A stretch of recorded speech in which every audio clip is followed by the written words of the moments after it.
live. Hello, everybody. Today's date is March 21st, 2024. This is a special meeting of the members of the State Liquor Authority being conducted in our Albany and New York City offices. This is also being live streamed on the Authority's YouTube channel. Present today are Chair Lily Fan in the Albany office and Commissioner Edgar De Leon in our New York City office. Staff that are also participating, General Counsel Kearney Sarfo in the Albany office, Maureen Hughes via WebEx, and myself, Secretary Roper, in the Albany office. We only have one item on today's calendar. It's a request for an emergency summary order suspension from Counsel's office. The agenda number is 03-21-2024-001. The serial number is 0240-23-230733. MC and ED Beck Inc. doing business as P&G's Restaurant. And Counselor's office, if you're ready. Thank you, Donald. Good afternoon, members. Counsel's office is seeking an emergency summary order suspension for MC and ED Beck doing business as P&G's Restaurants in New Paltz, New York. The principals are Michael Beck Jr. and Kristen Beck. They took this business over from their father in 2020. Michael Beck Sr. had been operating this business since the early 90s. You have the record before you, so I won't spend a lot of time repeating all of the evidence, but I would like to highlight a few things.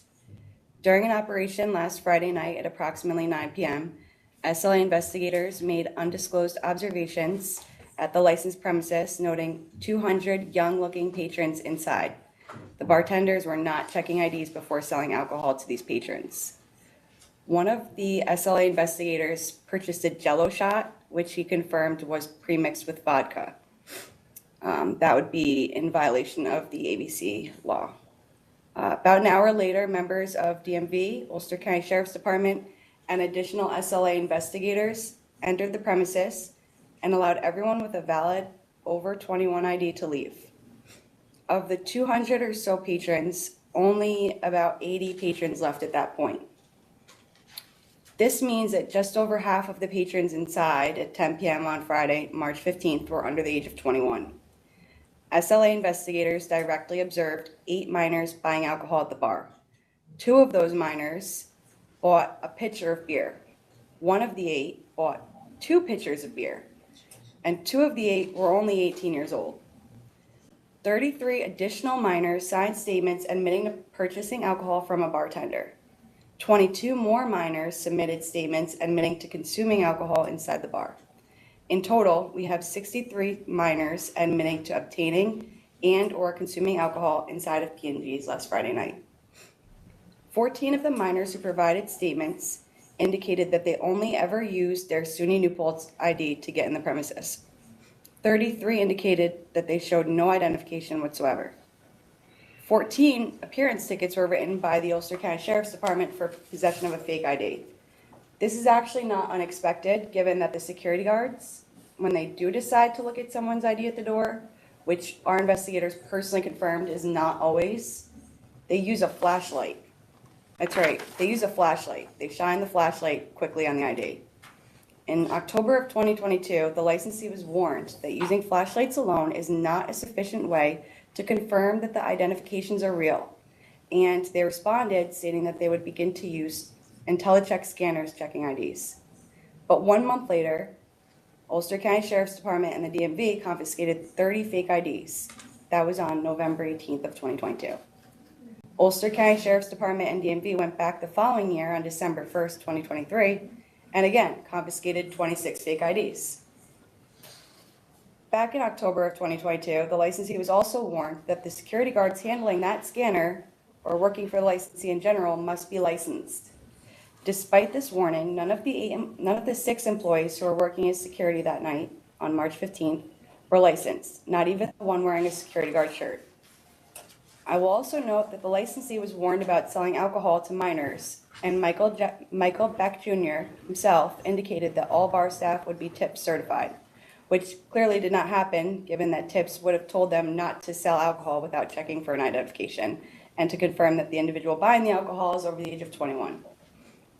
Neither of the principals, Michael Beck Jr. or Kristen Beck, were present on March 15th, but their father, the prior owner of the business, was present. New Paltz is a college town, so it's not a surprise that P&Gs would prey on the business of college kids. However, it's entirely unacceptable to let every college kid inside without a regard for their age, with unlicensed security guards who often don't ask for identification, period, who accept just a student ID, and then have bartenders who are not just giving one drink, but entire pitchers to these minors without checking for identifications.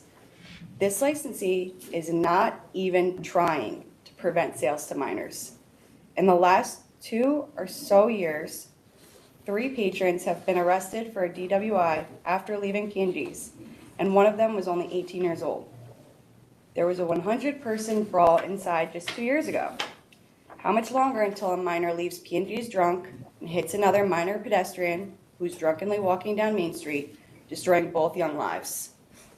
This licensee is clearly in the business of and profiting from selling alcohol to minors in this college town. This licensee's disregard for one of the most important and fundamental of the alcoholic beverage control laws creates a dangerous situation and negatively affects the health, safety, and welfare of the inhabitants of the area of the licensed premises. In consideration of them, immediate action in the form of an emergency order of summary suspension is required. Thank you. Questions? Do the members have any questions? I have no questions. I've read the report and listened to the report that I just got now, so I have no questions. I do believe that the pattern here is significant. It is ongoing. Warnings have been given. They have not been heeded back in 2022. Promises were made back in 2022. They have not been kept. I do believe that the evidence indicates a threat to public health, safety, and the welfare of the public, and that emergency action is required. So I would vote for a summary. So can I ask some questions before we vote? You can. So was there any history on this license between 92 and 2021? There is some history. If you go outside of the last 5 years, like I said, in the last 5 years, there was a disorderly premises for the 100-person brawl inside. Mm-hmm. If you go outside of the 5 years, there is one instance where there was several sales to minor at once. I believe Do you know what year that was?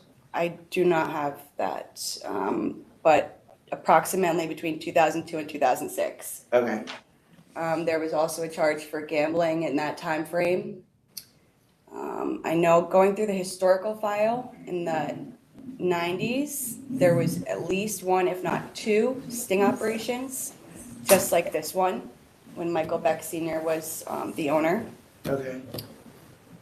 And there was a single sale to minor in between 2002 and 2006 as well. Okay. So, and do you know how much they have paid in fines? I do not. Okay. But I know for the disorder in the last 5 years, they paid $2,000. Disorder and illusion. Okay. Do you know where the licensees themselves were on the night of this event? I do not. Okay. Do you know if they cleared the tables in the restaurant when this happened? The report indicates that they had a dance floor set up in the back of the premises. And having been there previously myself, I know that there's tables throughout the premises. There's not room for a dance floor, so they would have needed to move some tables to make a dance floor in there. Okay, I see. So in the materials, there's a reference to a last drink list. What is that? That is what I was referring to with the DWIs. Mhm. When someone is arrested for a DWI, the police officer will normally ask them where they were drinking. Oh, I see. So that's where you had your last drink? Yes, Got it, understood. And that is circulated to all the different agencies? so when they arrest someone for a DWI and they say that they had their last drink at a bar or restaurant, then they will often send the referral to us. I see, understood.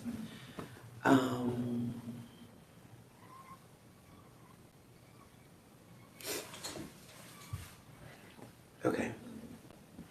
And do you have any information about what the prior owner said when this happened? Like presumably he was the one supervising the licensed premises at the time? It's my understanding that he immediately called his attorney and that his attorney was there very quickly while they were still finishing the inspection and investigation. So we don't have any comment from Mr. Beck Senior. I see. Okay. All right, Commissioner, I'm ready to vote. Well, now that you did ask some questions, let me ask a question. It says here that he turned over the license for a corporate change. Was that predicated on any action that was taken by the SLA? No, Okay. And how old is Mr. Beck Senior? I'm not sure, but according to his Facebook, he's retired from P&G's. Okay. And do we have So any of reason? retirement age. Okay. And do we have any reason to believe that he really remains as the owner and it's not his children? I can't say. They're continuing this investigation and waiting for the books and records, payroll, and et cetera. Okay, thank you. Mr. Beck Senior two licenses. is 1958. That's his date of birth, 1958. Okay. So he's, 66 years old, roughly? And the two licensees are brother and sister, or they are spouses? Brother and sister. Brother and sister, okay. Got it. And is there a manager that's on record, Maureen?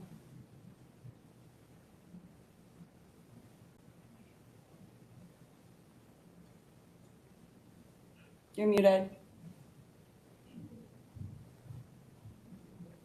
No, I do not see a manager on record.